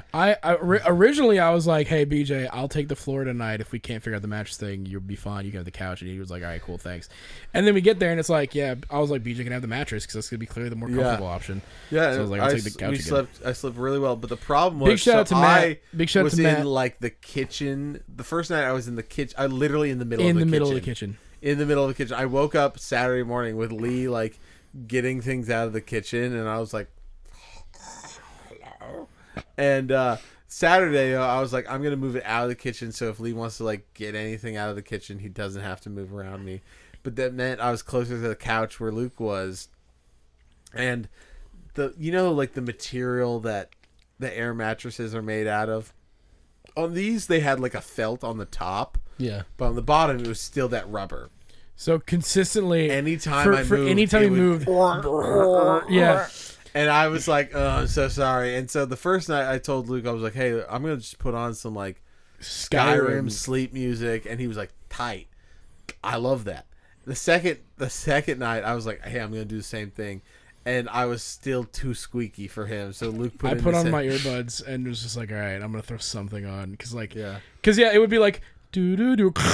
And I'm like, okay. So, the problem is I thought I did a good job minimizing it. But even minimizing it, it's just like any movement I would make. It's like We just need to put a blanket under it next time. Yeah, like it 100%. literally like I feel like every time you like kind of like went like this, the whole like just to kind of adjust. That's Any change in pressure on that air mattress is going to cause it to go. I know, Yeah. and that's where I was like, I really tried my damnedest. I do appreciate it, but like it was where I was like, I've got my earbuds. No, 100%. That's where I was throw like, them in, I it'll be even fine. like I would say it was my in my minimal amount of movement for sleep. See, And it still was. I was more worried about you when you said I have a sleep Yeah, the sleep apnea. sleep apnea machine, whatever. What is it called? CPAP. I was more afraid of that. There was gonna be like a like one of the loud ones. Not loud. No, it was Oh, I peaked way really easier. hard. Yeah. It was Intended way to sleep easier. apnea. So I was like, No, I oh, mean no, it's not that it's not that loud. It's louder for me because mean, I'm it's- here. It's up in your nose. Yeah. Well, and to But- be fair, from where I was sitting, it was just like, oh, Darth Vader got a new mask. Like literally, it was just constantly, and I was like, that's way easier. I was like, oh, this is gonna be great. Yeah, it's not. That's Yeah. not bad. And to be fair, it's better than me snoring like a bear. Yeah, it's better than that. It's way better than that. So yeah, that I was like happy with that, and then well, we got so the thing too is we were kind of fucked because we did the rave, the hentai stuff, whatever, and it was late when we got back, and we're like, fuck. It was like 2 a.m. What time did we have to get up? It was like I think and then the I interviews- looked at the interviews, and the interviews were at 9:30. And Yeah, I was like, I 9:30, know so we're for a like, fuck. fact, that like an hour will be pushing it, but I'm gonna give us as much time to sleep as we can. Yeah. So we wake up at 9:30. I was like, I had breakfast. Like I had enough stuff for breakfast. But we're like, we I was gotta like, go. I'm not gonna be making breakfast. So we like ran to McDonald's. Clutch, Dude. absolutely baller. Big shout out. I didn't know these were a thing for their breakfast. Those bagels were fire. That's a new. The Yeah, steak. that's new. The steak bagel is new. That was great. BJ got another hot item, which are those breakfast burritos. Breakfast burritos killed. The breakfast burritos are great for an actual breakfast where you've woken up for breakfast. Because, I'm one of those people that can't eat a lot right after they wake up. In the morning, at least. Neither can I, but there's definitely But certain that's times. the perfect amount of food for one of those moods. I got a chicken biscuit and a McGriddle, which, I just wanted one of each, and had the McGriddle, and I was like, I think that's enough because I also don't like a lot for breakfast, but I was like, I need something. Yeah. And so I kept the McGriddle in the car. We went to the interviews, and then I went back after the car and ate the chicken biscuit. Yeah. Yeah, I it mean, was the Sunday was probably like the easiest day because we just came in, did the interviews, and then left. and then left. And then I fell asleep with To the be car fair, ride back. though, the last interview, because they were like each in the time slots for when the interview takes place from John's is each an hour. And so it's like But the interview itself was like 30 minutes probably. 20 minutes, Yeah. 20, 15 minutes. And so it's like the last interview, I was like, we were done at 2:30. And I was like, we're going home. Yeah, I think we were all fine with We were that. going home. Because I was really fucking tired. We'd stayed up and had fun. Mm-hmm. And then I got home and I slept. Like, apparently Jack and Kara came over. Didn't see him at all. Yeah, yeah. I had my cousins over for Easter dinner. I made some casserole. The thing is, so on like Thursday, Carmen was like, "Hey, what are we gonna do for Easter dinner?" And I was like, "I'll just order a honey baked ham from the honey baked ham company, and I'll just pick it up on the way home. It's right next to BJ's work. It's right next to Ichiban." Yeah. And I was like, okay, but it was like 100. It was with tax. It was like $100 for the half a ham and like some sides. And I was like, that's kind of Pushy, yeah. it's kind of pushy. So I withheld from ordering it on Thursday night. Friday night comes and Carmen's like, hey, what are we doing? And I go to order and I go to select the date for pickup, and it goes like, yeah, you can pick this up on Monday. And I was like, oh no, it's too late. So we were like, Carmen started an Instacart order, and we were like, let's do a ham. And I was like, there's got to be a ham left at Kroger. Lo and behold, there was not a whole ham left. And so we got this small little piece of like boneless ham, and I was like, honestly, that'll work. Like, But getting a whole ham, that's a lot. Yeah. it is a lot. And I still had leftovers for a day for making ham sandwiches. And that's after I woke up at 9 p.m. and ate all the hash brown casserole and a lot of ham, too. Yeah, we had them over, and that was nice. And then BJ was asleep the whole time, and then woke up at like 9? Yeah, because I came out and Carmen was like, we're going to bed. Yeah, I was like, I don't give a fuck. Where's the food? Yeah, I went home and pretty much immediately knocked the fuck out. I was like, yeah, I'm just going to nap. I got home, my mom... Did you have Easter dinner with your family? What? No, I mean, we don't, like... We do, like, Easter church, which I didn't because of MTAC. I haven't been... It's been 3 years now, and my parents are kind of upset about it. But, Yeah, but if the church was better, you'd probably go. Well, that's the thing. The church they go to now is actually really good. It'd have to be a lot better. But, like, It'd be better. I wasn't aware of the new church thing. Well, they don't go to the Methodists, and then Yeah, I wasn't aware of that. That's a New development. that's a telling thing in itself. to be So fair, where do they like go? the only people I don't know. Okay, fair enough. But the way they talk about it is like, damn, I really probably should go like 1 or 2 times. Like this seems like it's actually a really good church. For sure. But yeah, they I just on that thread, I just want to pull it a little bit. My grandma's funeral was in January, and Pastor Betty was like the head of it. Because she has to be the head of everything. Yeah, and I was there, and I was like, I don't fuck with this lady, and she came up to me and she was like, oh, have you talked to Kevin Keenan? And in my head, I was like, you don't know fucking Kevin Keenan like I do, goddammit. Yeah. Scumbag. Yeah, like I don't think she knows that you lived with him. She absolutely doesn't know. No. You should have Very. no. You should just drop some lore bomb. Like, yeah, I've got high with him. Just like Yeah, some several random- times. Just like drop a lore bomb on her. So, But yeah, so I knocked out, woke up. I think I just kind of chilled at home. Saw my brother. Was like, hey, what's up? Which little side note. So my brother has a PS5 because I bought it for him. yeah. He's been playing Clutch. a fuck ton of Hogwarts Legacy because he fucks with that game. And he goes, It's a good game. He goes, dude, I bought Skyrim for like $20. Like, oh hell yeah. He's never played Skyrim. Hold on, it gets worse. And I was like, cool. Like, let me see where it is. You guys downloading, and I'll go. Just you bought Skyrim VR, Oh no. Oh no. and it's PlayStation, so I don't even know if you got a refund for it.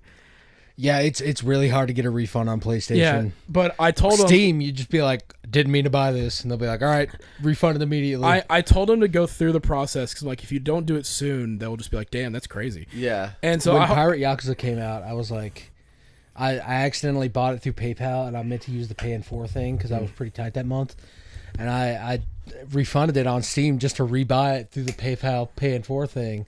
I was like, meant to buy another way because money's tight, and then like 20 minutes later, they're like, here's your refund. yeah, Steam refund is the best shit ever. I mean, really, I think they automate it and they only just check hours played. and it's below 0, it's an automatic guarantee. Yeah. Like if you haven't fucking opened the game, they're like, nah, we'll refund it. Yeah. I think you still have the 7-day or whatever it is. Like even if you buy it and just don't touch it for a while, it's still like, hey, it's been. Past as I said, time I frame. pre-ordered Uncharted. Uncharted 4. Yeah. And then when I Graphics bought card. my motherboard, it was like comes with a free copy of Uncharted 4, and I was like, "Oh no!" It's like and then I refunded Uncharted 4, and they were like, "Yeah," immediately got the money back. And Yeti then microphones used to do that a lot. We would get like new color Yeti microphone. And it's like, oh, it comes with Assassin's Creed Origins. They okay. always come with like something. Yeah, a lot of I saw- gaming stuff comes with that as like, "Hey, please buy this." There's this a new card. ROG graphics card that comes with Doom: The Dark Ages. Speaking of computer That's pretty stuff, dope. Luke texted me the other day about building a computer. Yep, I do. Because I know I'm going to do it at some point. It's literally just like I genuinely don't know what the fuck I'm doing. I've It's tried super looking through easy, it. Like I've gone through and PC here's Part the other Picker. thing that people don't talk about: just do eBay. Yeah, Just eBay the expensive parts, man. Like CPU and GPU, go on eBay, man. Like, and the people like. Here's the other thing: is everyone's like, "Oh, like was this GPU overclocked?" Like an overclocked GPU is still gonna run fine. Yeah, you're not going to be overclocking it. What does it matter? Yeah. And like also, who's overclocking their GPU? Like, okay, maybe if you have like a 2060 or a 1060. Yeah, but like in, if you're having in the current day, if you have a current card, you're fine. You don't need to overclock it at all No, for anything. No, yeah. Like again, I want to upgrade my CPU, but for the reason because I render. Yeah. I don't need to for games. Absolutely I have no not. need to for games. Rendering, it would make things like slightly faster, and that sounds nice.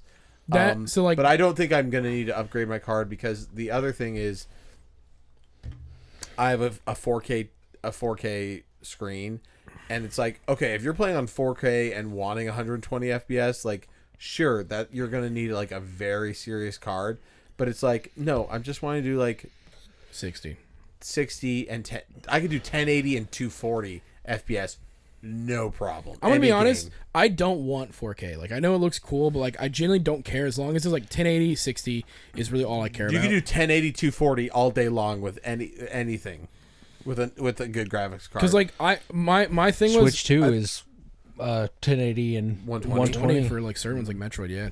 yeah, Like for what I told Matt, I was like, I want to be able to at least play Cyberpunk at like high. I don't need it to be you ultra said settings. you said ultra. I said I want, but like realistically high, like or and then I texted him back and said, I'm also assuming realistically without ray tracing. Yeah, no, I don't give a fuck. Ray about tracing would fuck that so hard. The ray tracing is like when you want to test your 4090 or now 5090. Yeah, it's a benchmarking thing. I genuinely don't care about ray tracing. In fact, like if I had like on well, also you're not going to be ray tracing at 1080 because what's the fucking point? Well, case of what, like the Oblivion remaster, like on the Steam Deck, I like immediately just went through and turned that shit off. Yeah, shadow Like, quality I low. Don't give a fuck. So Yeah. like I want it to like run really well, look pretty, but then like I don't need to see my character's reflection in a puddle, right? The puddle can just be there and look like a puddle. That's one thing I like about all the new Resident Evil games. All the mirrors are fucked up, so you can't. They did that even with though they don't want you to see Ethan for some reason. Well, no, they did that with the Devil May Cry remake when they said, "Hey, it's coming to PS5 and stuff." It has ray tracing, so where you can see Nero walk past a fucking mirror, and it works. Like it's actually like a reflection. I was like, "Oh wow!" But then even then, I'm like, "Can I turn that off?" I really ray don't care. tracing is just a light simulator. Yeah, like essentially, like Luigi's Mansion on the GameCube did reflections in a very interesting way. They just added, like, behind the mirror is another copy of the room, and then a Luigi that does the inverse of what you do. that's brilliant. yeah. But so yeah, I texted Matt and I was like, realistically, just kind of what your PC kind of does, because yours is like a pretty good, like really good test of power. That I was like, I want like that. To be fair, realistically, what's really interesting is the cost of my GPU that I bought when I did that.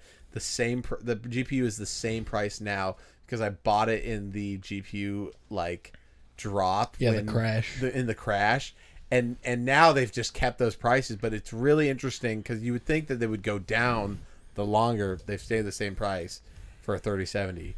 So yeah, I want to build a PC. I mean, you said that you didn't want any of the RGB.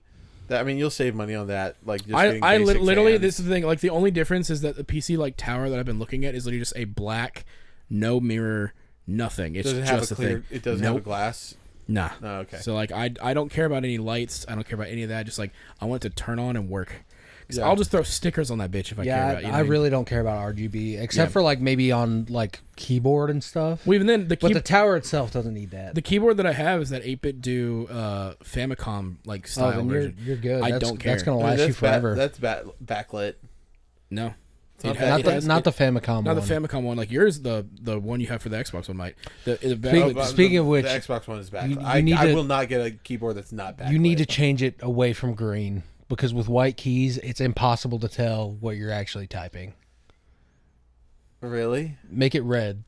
It's been on red. I just try to switch it up from time to time. Green is the used to worst do option. I used to do RGB, but again, like I'm not looking when I'm typing, so it's like one of those things. It's like what kind of looks good, and I don't like the RGB because I don't know. It just feels like Did it sound like crazy when you walked in? How I was typing? no. I actually, what's weird is I heard you pecking, and I was like, he's actually pretty good at pecking. Yeah, I mean, I thought, like, really, genuinely, my reaction was, this is weird that we're talking about it, but my reaction was, that's a lot faster than I thought he could type. Yeah, I mean, when I know what I'm actually doing, I use that like two-hand method, and I just look at the keyboard. Yeah. And then I'll go back when I need to. I'm a dog make shit edits. typer because I use like these three, and I'm just like, I have to look because I don't know. I am more used to a full size though. That's where it fucks me up on yours because I'm always going for the number pad and it's never there. Yeah. I mean, I just don't need it, and it's just real estate that I'd like to put my mouse, because now I have more and more stuff that are, like, I have my Berserk, my Denji. Yeah, you've added my controller. more lights. Yeah, my controller. It's like I just need to save real estate at this point. Now So- that we're on the topic of hardware, let's talk about our Switch. Oh 2. yeah, we'll get real quick, but MTAC was great. MTAC was genuinely fun, and I cannot wait for next year. It gets better every year. Yeah, So I'm maybe it does seem like this year they got like a bunch of My Hero people that all like collaborate with each other. Like, hey, we should all go to MTAC, and that'd be easy, and we'll be with people we know. And so maybe like I hope they next keep year, that up, It'll where it's be like a group of people from a. Which was certain anime. who was the voice actress said she was gonna be Rize? She announced that she was Rize. Which one was it? Lauren Landa. Lauren Lander. Or Yeah, Amanda. that's gonna be crazy. Can't Yeah. wait to see that So movie. excited for the Rize arc. But yeah, MTAC was great. No. Oh, that was Alexis Tipton. She made the announcement that she was going to be in that new thing. Well, there was isn't one it- of them was like, I'm gonna be in a new romance thing. The other was I'm gonna be Rize and Chainsaw Man. I I can't forget- remember. I I forget thought it which was one. Lauren. Y'all talk. I'll find it out. But yeah, so pretty much a couple days went by.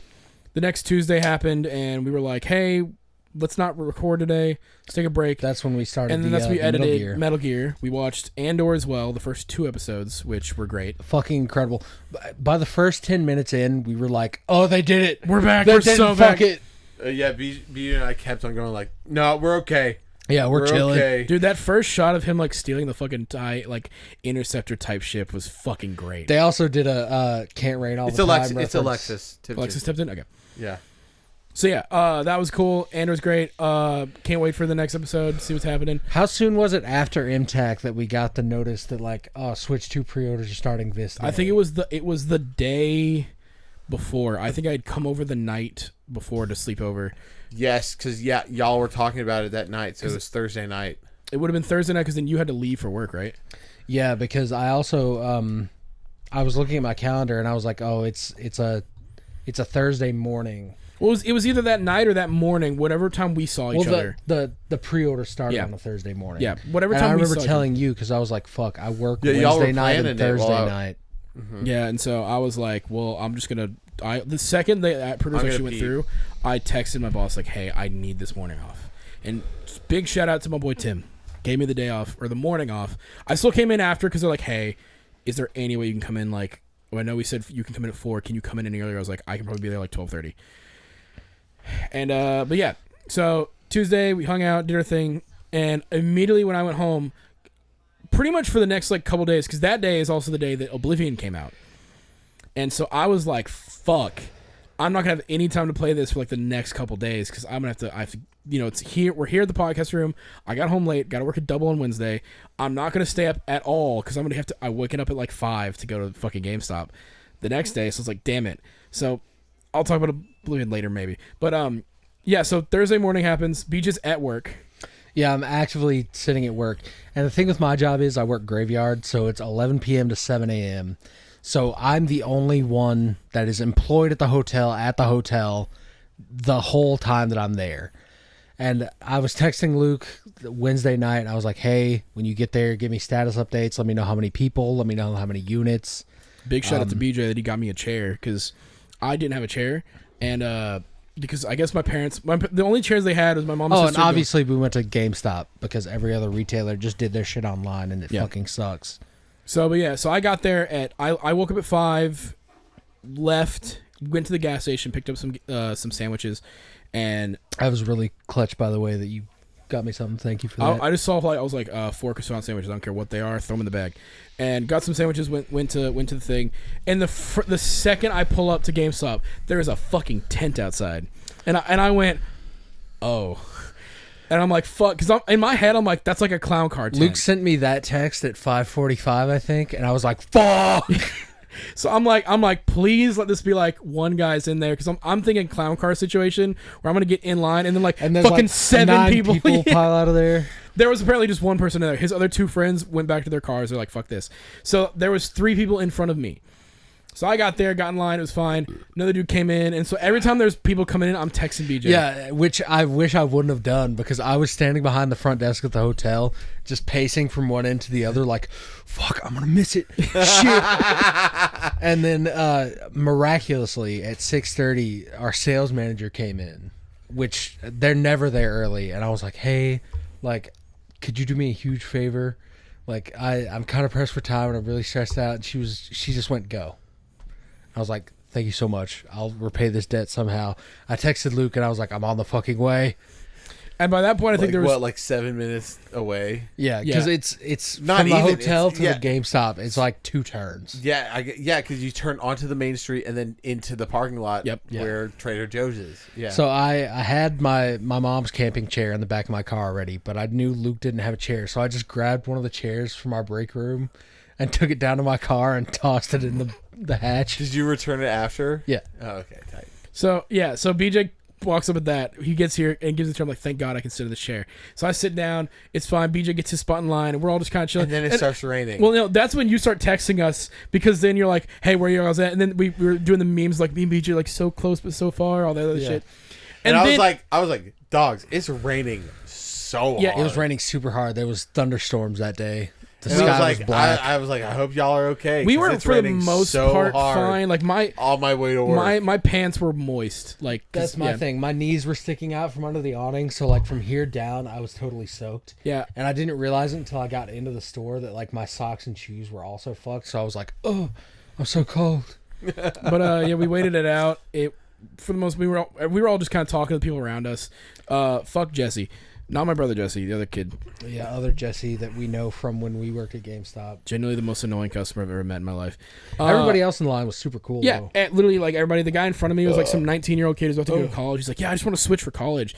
And I'm in my head, I'm like, rocking the 2, that's crazy. And he's like, yeah, I never got the Switch 1. And I'm like, and I went, dude, you got plenty to go back to. Yeah, you're going to have a ton of backlog. And he was like, I want to get Mario Kart, and I'm gonna get Smash Bros. And we were talking. He was like, "Do you think they're gonna do an upgrade?" And like, yeah, probably, and like all this stuff. And then the guy in front of you, the guys in front of you, and the guy behind me, like they were pretty cool to talk to. Just in general, it was like relatively fun, like little time. I've never been to like, I mean, this is more, quite dating me, but I've never been to a midnight release of any game. The first one that I went to was with my dad for Resident Evil 4 on the GameCube. That's awesome. Nice. I would have loved to go to like the Call of Duty or Halo ones. The Halo ones were crazy. I bet, but like Call of Duty back in the day, like some Black Ops, that would have been so much fun. Yeah. Dude, just the homies. Based on videos I've seen, one of my favorites I've seen was the Skyrim launch, and there was apparently some dude who was like selling skooma, which was just beer. He put in like flasks, like glass flasks for people. You don't know this, but I went to the Metal Gear Solid 5 release midnight in Spring Hill, when I was in high school, and I did a full cosplay. Hell Really? yeah, Of dude. what? Of Snake. I had the jungle fatigues. I had the eye patch. I did the headband. I went to the fucking the military surplus store and bought the face paint, and I did the tiger stripe thing. It was awesome. Dude, I hope that there's somewhere a picture of that. There's pictures of me in that costume holding my airsoft gun. Really? Yeah. From your parents? Mm-hmm. I would like that. I'll find it for you. I would like that very much so. I've been to a couple midnight I launches. guess just for me, clearly. But I would love to see that so bad. Ironically enough, one of the best ones is for arguably one of my least favorite games I've ever played was for the Mass Effect Andromeda launch, because like, dude, everybody there was like, yo, first Mass Effect since 2012, it's fucking rad. Everybody was hype. But And when you know Mass Effect and you're able to talk to other Mass Effect fans, that's got to be a good thing. that was the thing, is like the whole time we're like going like, bro, new galaxy, you think we're gonna see the SR? Yo, where the fuck we're all just talking about all the shit, like the lore. Well, like and all I this don't stuff. think I knew And as then- a kid that like midnight releases were kind of like a party. At least back in the day Yeah. when everything was physical. Now it just I kinda didn't realize sucks. that. So that's where it's like I think I pre-ordered a game online. Like, I mean, the only game I would have cared about getting early or getting on time would have been Battlefield 4. Yeah. Because I got into Battlefield 3 and I was like, this is the fucking shit. And then I was like, I'm actually kind of good at this game. Got into a clan and we were like, hey, we're like, this is a pretty serious clan. Nothing like happened. We just all played together and always were at the top. And then Battlefield 4 comes out and same clan, we're all playing together. And then Battlefield 4 had Battlelog, which was the coolest thing for a video game, which was just on the web browser. You could look at all of your stats of all the games that you played, at least like up to like the last 10 games you played, but you could save as many games stats as you wanted. And then it would be like, oh, you're in like this. And I will tell you this. I was in the top 100 players on PlayStation in North America for score per minute in Battlefield. Fuck yeah, dude. My buddy Alex, when I was in high school, we were in JROTC.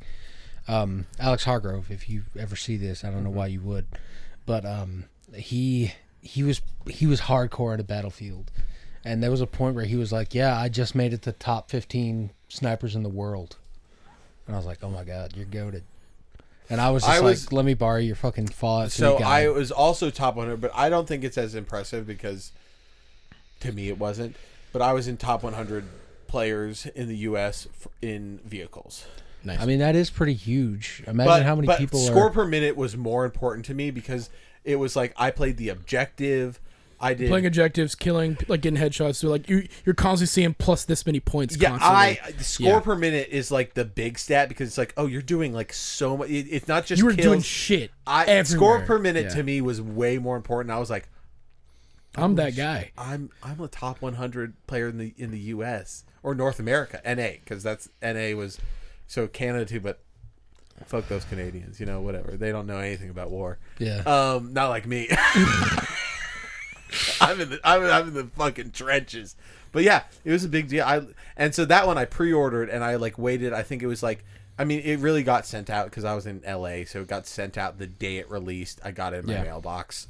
So I didn't have to do a midnight release for that, even though I feel like I would have enjoyed that, but I just didn't know it was such a thing.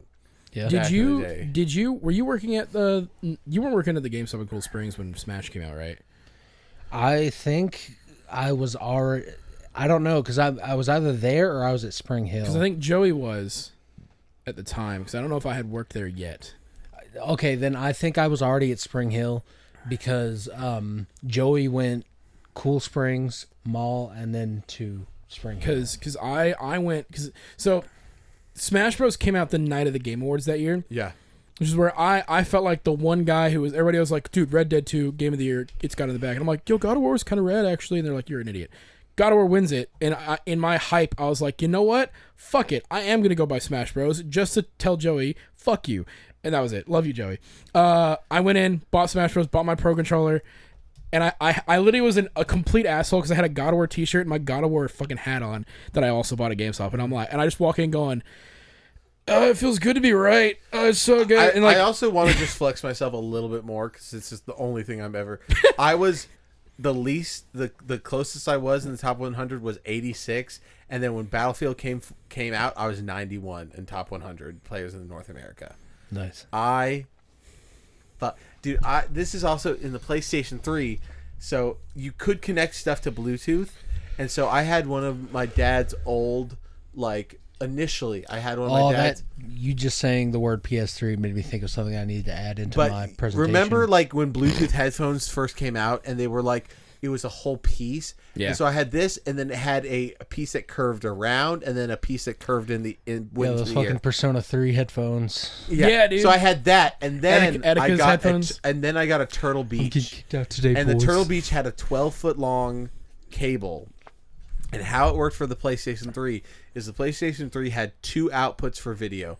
One was HDMI and one was composite. Composite, to people who don't know, was it could either do red, white, and yellow, or you could do the four output. Like the blue and green. It was blue, green, white, red, white and red, I think. White and red. So it was that. And so what you would do, though, is you would set, in PlayStation had a great little option where you said audio only out on the composite port on your PlayStation and video out and audio out of HDMI.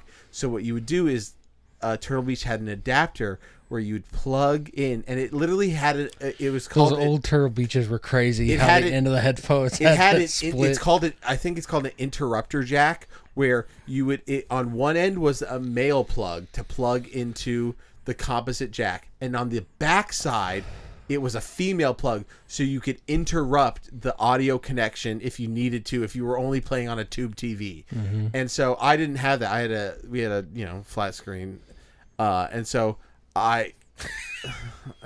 we had a TV that took HDMI. Look at this LA motherfucker. And then I had 12 feet of rope. And when I got my Turtle Beach shoes, I was like, it's over. I love how far I get we've to come. do game chat. Yeah, where that is like the base now. Well, no, like I love how far we've come where it's like plug that bitch into your fucking controller. Like who cares? Or like now Matt's got just a Bluetooth headset that he's just like fuck it, turn on, turn off, like set it on the little thing. I now. will say, this is a hot take. So I had some Corsair headphones that were wireless, and I like wireless because I can move around. I can go to the kitchen. I can smoke on the smoker. I like the ability to move. A couple of people were like, no, wired, because you get the late. And I'm like, I don't fucking care. I want the freedom of that. And so I got the Corsair, and then out of nowhere, the charging port would, like, when I connected to charge my Corsair headphones, just stopped working. And I was like, all right, I like Corsair. I have a bunch of Corsair parts on my Corsair PC. I mean, it's not, I have so many Corsair parts. I have a Corsair power supply, I have Corsair RAM, and I have Corsair RGB and a Corsair case. So it's like a lot of the stuff I have is Corsair, which is a very good PC brand. And so I was like, you know what? I do love Logitech. Logitech is my mouse, and so I was like, I'm gonna buy a Logitech headset. I'm gonna give it a try. Now my Logitech headset does not hold a charge. I can maybe go 20 minutes on a full charge. Before I could go days.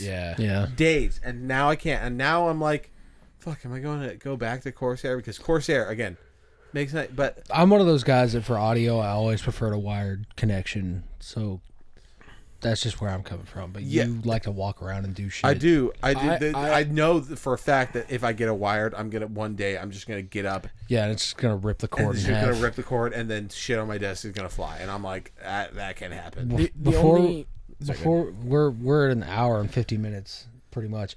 What did you actually pre-order that day? Oh yeah, I did the Switch 2, Donkey Kong Bonanza, Daemon X Machina, the limited edition, and then the Daemon X Machina 2? Yeah. And then it looks incredible. The it does. whatever the Express. They pulled so much from. That was the first Christmas gift I ever gave you. I know, but they took so much from Armored Core, which I'm 100% okay with. Yeah. I'm glad. Good. That, and then I got the whatever they were selling. Again, they said it was the 1 terabyte Express cards, which I assume is going to be. I hope so. But yeah, whatever the 1 terabyte storage I mean, is. it is an express card. That's going to be the compatible card for sure. Yeah. So I did that. I didn't do any of their bundles because they had the bundles. It'll be 500 plus 250 something for plus a case this and Japanese this and that. third-party game that doesn't matter.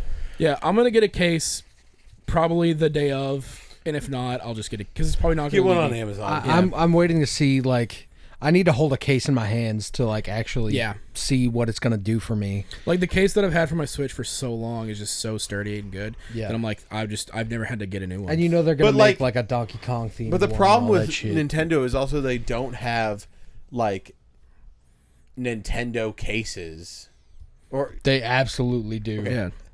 launch cases that hold on. They absolutely do.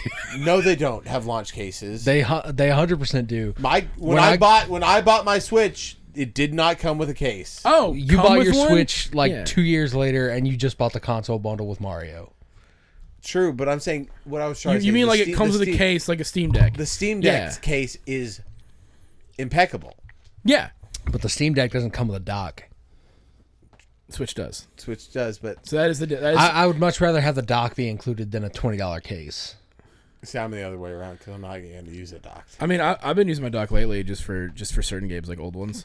So when I did my pre-orders, I did the console, the base console, not the bundle, and then I did a physical version of Mario Kart. And I know people are gonna fucking hate me for that, but I'm a fucking physical collector. I've been talking about doing these like one-man videos, just me. I want to film them in front of my Switch cases in there, just so people understand. You get a tripod. Let's do Yeah, it. that'd be sick. Yeah, I've been thinking about it because And just one of the little lavs. Yeah, because I So want to do easy. one that's just like about Xenoblade and my relationship with it. But yeah, I got those two things, and then I got the 1 terabyte express as well, because currently the only express card that you can get is 256, which is the only storage you can get for the Switch 2, and I know I'm going to use the terabyte. Especially considering like all these You know what's games. so I think weird? like the lowest Never mind. third party game is Never gonna be mind. like. We're at like an hour and 50. No, yeah. just say it. Remember, so did you guys have computer class in like middle school or Yeah. elementary school? Yeah, that's where I learned all my typing. Remember when they were like part of the computer classes, you have to have a memory stick? I didn't get that far because we were at Hillsboro. So They just gave everything us was enough to saved the type school and drive. like yeah. So for mine, which was in elementary school, also, like, you know, LA shit. LA shit, yeah. They were like, yeah, for computer class, you have to get a memory stick. Mine, when you said 256 gigabytes, I was like, my first memory card was 256 megabytes. Yeah, dude. Yeah, Crazy. all the PS2 memory cards and shit. Absolutely crazy. It is And wild to think I that. can remember. I know the shape. And the other thing is, it came as like a normal thing, and then it had the lanyard that was, and the lanyard was connected to the cap. So you would connect the USB to the cap, and then it was a lanyard. I was like, this is a dumb lanyard, so I made my own out of like rainbow string. You had a lanyard on yours? Yeah. I have a memory stick that came with my Titanfall 2 Collector's Edition that is Jack's dog tags. Oh fuck yeah, and then it has a dude. thing on the side where you can flip out the memory. That's so cool. That is sick. So anyway, so that when you said 256, it literally flooded my mind with, oh my god, I remember memory sticks being only 256 megabytes. Yeah, the basic GameCube and PS2 memory cards were all 8 megabytes, I think, which is insane. I think it was 10 Dude, was like the it's- bigger one that you could get aftermarket. Yeah, It's so crazy to think. the 'cause, Mad like, Cats. Because like yes, the ones that stuck out further than the normal ones that were all the clear colors that like you can get clear blue. Yeah, clear orange. And It clear, doesn't doesn't match your console at all. Yes. I have one of those on my Wii. it's so crazy to think how games have ballooned. Because like Oblivion original is like 7 gigabytes. It's like that's a big open If world. that. River. Yeah, and then Oblivion Remastered is like 123, and I was like, fuck. We've gone That's so Unreal long. Engine for you. To be fair, yeah, it is Unreal 5. I have one thing to say before we end off, and I just because I got it. I All got to right, talk and about that's all. it. Game of the Year came out just the other day. Xenoblade Chronicles X. Close.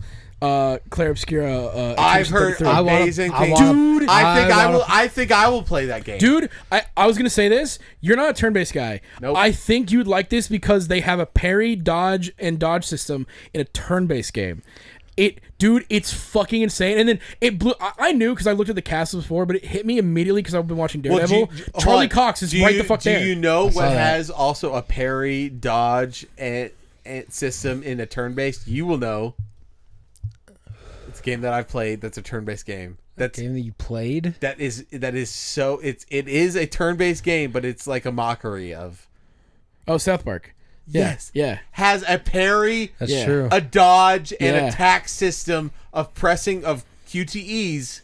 It's that for turn-based, and I like that. Everything goes back to Mario and Luigi. Yeah, honestly, do they have that? I've seen so many people be like, Claire Obscura is just the new Mario and Luigi. So, anyways, Claire Obscura looks amazing. Genuinely, I played about 2 to 3 hours of it, and I was like, oh, this is gonna be my game of the year. I also hear the story is also good as well, which is they're talking about making a movie now. Well, the thing is, it's like I think this is probably my biggest gripe with RPGs is like, okay, if for me, if the gameplay is not going to be interesting, at least make the story interesting.